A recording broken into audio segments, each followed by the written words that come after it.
Um curso de amor. Áudio 3. P18.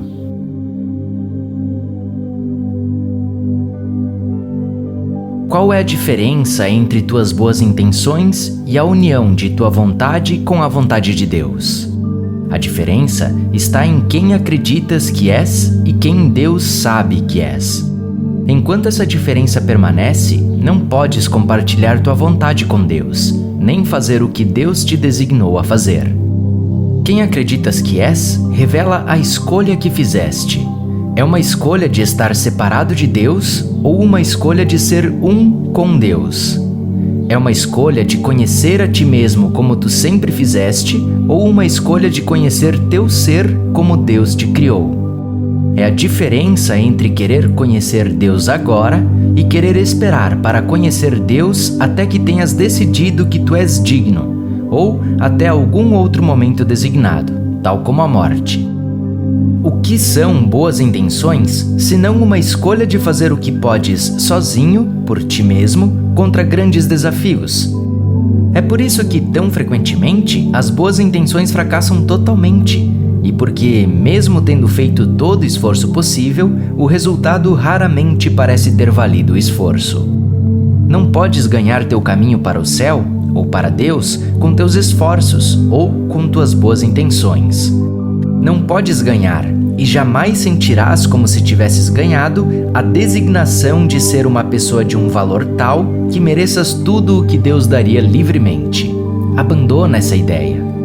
Tu decidiste que sabes como realizar boas obras, mas que não sabes como fazer o que Deus te pede. Pensas, se Deus me pedisse para construir uma ponte, eu construiria uma ponte. E isso é provavelmente verdade. Entretanto, tu não te tornas a ponte. Tu te recusas a acreditar que o Cristo em ti provê a ponte que necessitas apenas atravessar para transpor a distância entre o céu e o inferno, entre teu ser separado e a união com Deus, assim como com todos os teus irmãos e irmãs. Preferes pensar que uma boa ação aqui, um pouco de caridade ali, é mais importante. Preferes abandonar a ti mesmo e ajudar os outros, sem entender que não podes ajudar ninguém sem antes ajudar a ti mesmo. Colocas os outros antes de ti, pois esta é a maneira que escolhes para abolir o ego e agradar a Deus. Isso não é diferente da atitude de uma boa mãe que decide sacrificar-se pelos seus filhos, sem entender que seu sacrifício não é apenas desnecessário, mas também indesejável. Tuas boas intenções não agradam nem desagradam a Deus. Deus simplesmente espera que retornes ao céu, que aceites teu direito de nascença, que sejas quem tu és. Outra falha à realização está situada no outro extremo do espectro, com uma fixação no ser que parece gerar um interesse sem ponto final ou limite. Embora o perdão e a liberação da culpa sejam necessários, e embora o reconhecimento de dons e o que leva à alegria sejam imprescindíveis, eles são o ponto central somente enquanto nos preparam para uma nova escolha. Um interesse prolongado em si mesmo pode ser tão prejudicial quanto o altruísmo daqueles que têm a intenção de realizar boas obras. Em vez de levar ao conhecimento de Deus, o interesse prolongado em si mesmo pode enraizar o ego ainda mais. Buscadores são apenas outra categoria daqueles que, diante do precipício, agem como se tivessem atingido uma parede em vez de terem alcançado uma ponte. É precisamente o ponto onde tu paraste a que deves regressar. Aqueles que continuam a buscar podem ter abandonado ensinamentos do curso ou de qualquer outra tradição religiosa ou espiritual, apenas para acharem outros e mais outros. Para aqueles decididos a buscar, sempre há algo mais a ser buscado. Mas aqueles que encontram devem parar para reconhecer o que encontraram e reconhecer que já não buscam mais. O curso fala da paciência, que é infinita. Deus é paciente, mas o mundo não é. Deus é paciente porque Deus vê a ti apenas como tu és. O Cristo em ti também é quieto e sempre presente. Entretanto, o enfraquecimento que foi provocado no ego, em razão de qualquer aprendizado que tenhas feito, deixou espaço para a força. Uma força que entra como se através de um pequeno furo feito na armadura de teu ego. Uma força que cresce e que se impacienta diante dos atrasos. Não é teu ego que fica impaciente por mudanças, pois teu ego tem muito interesse em que as coisas permaneçam iguais. Ao contrário, é um espírito de compaixão que se revira diante da falta de sentido da dor e do sofrimento. Um espírito que busca saber o que fazer. Um espírito que não acredita nas respostas que lhe foram dadas. A maneira de superar o dualismo, que ameaça mesmo o mais astuto dos aprendizes, é através do Cristo em ti, através daquele que sabe o que é ser um filho de Deus e sabe também caminhar sobre a terra como um filho do homem. Esse não é aquele que te auxilia, assim como o Espírito Santo, mas é tua identidade. Embora o Espírito Santo tenha sido apropriadamente invocado para mudar tua percepção e distinguir o falso do verdadeiro, o que é apropriado agora, neste tempo de identificação de teu ser indivisível, é teu reconhecimento do Cristo em ti. Falemos, por um momento, da família de Deus em termos da família do homem, ou, em resumo, em termos que reconhecerás. Na família do homem existem muitas famílias, mas todas são chamadas de uma família, a família do homem. É chamada de uma espécie, a espécie humana. Dentro dessa família do homem existem famílias individuais, e entre elas, aquela que chamas de tua família. Uma família tem muitos membros, mas é chamada de uma família. Todos os seus membros descendem dos mesmos ancestrais, da mesma linha de sangue. Dentro da linha de sangue estão os genes que carregam traços e predisposições particulares. Uma criança de uma família pode se parecer com a criança de um parente distante ou com um parente que viveu e morreu há muitos anos. Não vês nada de estranho ou fora do lugar nisso. Essa é a natureza da família, tal como tu compreendes família. E, além da natureza física das famílias, das linhas de sangue e dos ancestrais, o que a mantém unida como um é o amor. A família é, de fato, o único lugar onde o amor incondicional é visto como aceitável. Assim, não importa quão boa uma criança é percebida ou quão má uma outra criança é percebida, o amor dos pais pela criança é o mesmo. Um filho ou filha não faz por merecer o amor que lhe é dado, e isso também é visto como aceitável e até mesmo certo, entre aspas. Obviamente, a natureza de Deus é diferente da natureza do homem. Deus não tem forma física e não produz descendência física. Entretanto, Deus tem um filho, uma criança, uma descendência que deve existir em alguma forma semelhante ao Pai. Dentro da história da raça humana, há uma história sobre a vinda do Filho de Deus, Jesus Cristo, que nasceu, se tornou homem, morreu e ressuscitou para continuar vivendo em alguma forma diferente da forma de um homem. Aqueles que acreditam na história aceitaram que Jesus era o Filho de Deus antes de nascer, enquanto caminhou sobre a terra e depois que morreu e ressuscitou. Seja esta a tua crença ou não, ela se aproxima da verdade de uma maneira que podes compreender. Jesus é simplesmente a vida exemplar, a vida que demonstrou o que significa ser filho de Deus.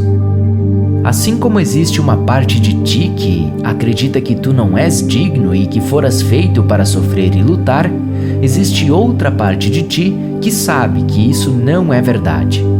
Recorre à memória e lembrarás que sabe, desde a mais tenra idade, que a vida não é o que está destinada a ser, que tu não és o que estás destinado a ser. a parte de ti que se enfurece diante da injustiça, da dor e do horror, o faz de um lugar que não aceita e nunca aceitará que as coisas são o que são destinadas a ser, tanto para ti como para aqueles que caminham sobre este mundo contigo. Entretanto, tua história, na qual tanto acreditas, te dirá que o mundo sempre foi assim e que não se pode escapar dele. Em tal mundo, a questão não deveria ser por que tantos tiram a própria vida, mas por que tão poucos o fazem. Existem muitas formas de dor e de horror, desde doenças físicas à tortura ou à perda do amor. E, no meio desses muitos acontecimentos amedrontadores, está a vida igualmente angustiante dos que não têm propósito, para quem as horas parecem não ter fim no trabalho, que é o custo de sua sobrevivência aqui. Mesmo aqueles que estudaram muito e aprenderam bem as lições do curso, deixam seu aprendizado e ensinamentos de lado e sem uso, enquanto ganham a vida até que a poeira que se acumulou sobre o curso o obscureça de sua visão. Esse é o custo de regressar quando o céu poderia ser alcançado. O custo de continuar acreditando nas leis do mundo, que governam a sobrevivência do corpo. Esse é o caminho daqueles que sabem que não é assim que as coisas deveriam ser, e então duvidam de seu conhecimento. Clamam que sempre tem sido assim. Lamentam-se por ver apenas um mundo real, enquanto o céu espera apenas um pouco além de sua disposição para prosseguir. Tu és a criação semelhante a teu Pai, e a família do homem é semelhante à família de Deus. Assim como as crianças crescem em teu mundo real e deixam suas famílias, se separam de suas famílias para começarem suas próprias vidas, assim também fizeste como parte da família de Deus.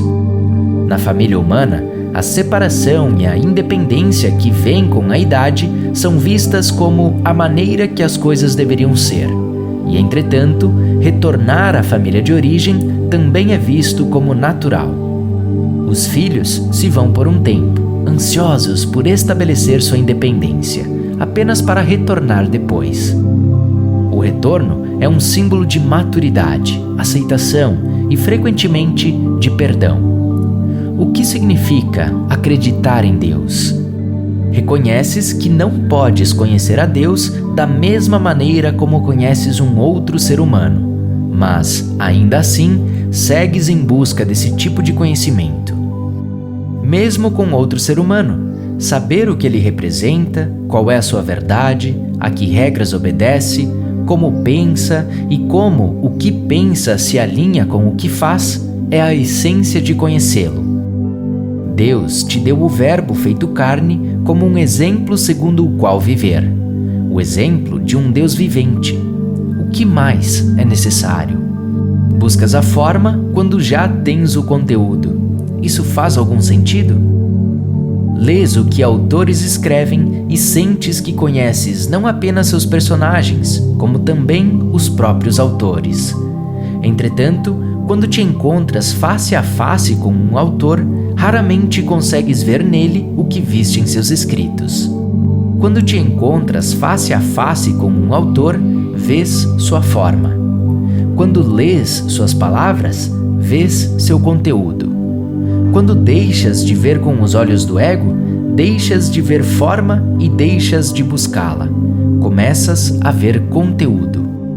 Conteúdo é tudo que tens de Deus. Não há forma a ser vista. Entretanto, no conteúdo, a forma é revelada. Isso é ver de verdade, pois o conteúdo é tudo e a forma é nada.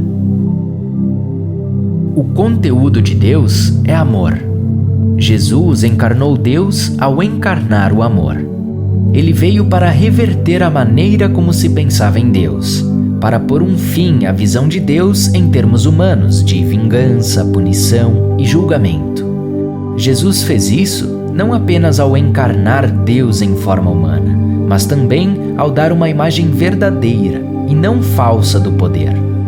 Antes da chegada do Verbo feito carne, a encarnação, A única ideia que a humanidade podia fazer de um ser todo-poderoso era de um ser cujo poder se assemelhava ao poder dos poderosos entre eles. Jesus enfrentou aqueles que detinham esse tipo de poder, de tal maneira que foi morto. Mas Jesus não advogava em favor de um povo impotente. Jesus ensinou o poder verdadeiro, o poder do amor, um poder demonstrado por meio da ressurreição. Jesus, unido ao Cristo em ti, é aquele que pode ensinar-te quem tu és e como viver como quem tu és em um mundo novo. Ele pode abrir o céu para ti e levar-te através de suas portas, para que lá finalmente troques este mundo pelo teu lar verdadeiro. No entanto, não é teu corpo que passará pelas portas do céu, nem teus olhos do corpo que verão o novo mundo que contemplarás e levarás contigo. Ver um mundo físico de dimensão, forma e metas semelhantes às do velho e esperar transportá-lo de um lugar para outro seria ilusório. O novo mundo não tem relação com a forma, mas com o conteúdo. Um conteúdo que é tão transferível quanto as palavras de um autor sobre uma página. Quantos não viajariam para o céu se pudessem tomar um ônibus e serem transportados até lá? Entretanto, cada um de vós possuis interiormente o poder de alcançar o céu. Conhecer teu ser como quem realmente és é a única coisa que te permitirá deixar de ter medo do teu poder. Jesus aceitou seu poder e assim trouxe à terra o poder do céu. É isso que o Cristo em ti pode ensinar-te a fazer. Isso é a mente milagrosa. Isso é o amor. Isso é a unicidade. O Cristo em ti ensina apenas no sentido de transmitir um conhecimento que já tens e ao que novamente tens acesso, conforme te unes a teu próprio ser real. Uma vez que isso é realizado, tu és realizado, porque estás completo. No entanto, se tua união com Cristo é o cumprimento e a culminação de todas as lições, quem é esse que provê as lições? Jesus. O Cristo em ti é tua identidade compartilhada. Essa identidade compartilhada tornou Jesus um com Cristo. Os dois nomes significam a mesma coisa, assim como a unicidade é o que sempre foi compartilhado e sempre será. Tu és eternamente um com Cristo. A única maneira em que podes identificar Jesus diferentemente é relacionando-o ao Jesus que foi um homem, o Jesus que existiu na história. Essa é a mesma maneira como és capaz de ver a ti mesmo, como um homem ou uma mulher, como um ser que existe em um momento particular da história. Essa natureza unidimensional, ou na melhor hipótese, tridimensional de tua visão, é a natureza do problema. Se não podes ver a ti mesmo como algo diferente de um homem ou uma mulher que vive em um lugar particular, em um momento particular, não podes ver teu ser. Por isso, Jesus vem de novo a ti, de uma maneira que possas aceitar, para levar-te além daquilo que aceitas até o que é verdade. Dizer a alguém, mesmo a uma criança pequena, que uma lagarta se torna uma borboleta é aparentemente inacreditável. Isso não faz com que seja menos verdadeiro. A borboleta, ainda que alguns a percebam como um ser mais agradável de se contemplar, ainda é o mesmo ser que a lagarta. A lagarta não deixou de existir, simplesmente se transformou no que sempre foi. Portanto, pareceria que a borboleta é tanto borboleta como lagarta. Duas coisas separadas que se tornam uma só. És muito ciente do fato de que, se não pudesses ver a transformação ocorrendo com teus próprios olhos, não acreditarias que duas criaturas aparentemente tão díspares eram a mesma. Se alguém te contasse essa história de transformação, sem que pudesse dar-te uma prova que pudesses ver, seria acusado de inventar um conto de fadas para entreter-te. Quantos de vós vedes a história de vosso próprio ser por meio desse mesmo quadro mental? É um bonito conto de fadas, um mito aceitável, mas até que teus olhos do corpo possam contemplar a prova, continuará sendo isso. Essa é a insanidade do pesadelo do qual escolhes não despertar. É como se houvesses dito: não abrirei os olhos até que alguém me prove que eles verão quando eu os abrir. Tu te sentas na escuridão à espera de uma prova que somente tua própria luz dispersará. Tua disposição para aprender é evidente, ou não estarias aqui. Foi-te dito repetidamente que um pouco de disposição é tudo o que é necessário. Por que então parece que não avançaste, ou que avançaste apenas um pouco, quando tua disposição é poderosa? Apenas porque não venceste o ego. Aprendes e logo permites que o ego venha e leve embora tudo o que aprendeste, diversas vezes. O ego é engenhoso em suas maneiras de fazer-te voltar atrás uma e outra vez, até que te sintas como se estivesses entrando e saindo por uma porta giratória. Tu eras teu ser. Tu eras teu ser antes de teres começado teu aprendizado. E o ego não pode tirar teu ser de ti, mas apenas ocultá-lo. Portanto, os ensinamentos de que precisas agora são para ajudar-te a separar o ego de teu ser, para ajudar-te a aprender a ouvir uma só voz. Dessa vez, adotamos uma abordagem direta, uma abordagem que inicialmente parece deixar para trás o aprendizado abstrato e os mecanismos complexos da mente que tanto te traem. Nos afastamos do intelecto, o orgulho do ego, e focamos esse aprendizado final através do reino do coração. É por isso que, para acabar com a confusão, chamamos este curso de um curso de amor. Curso de amor. Curso de amor.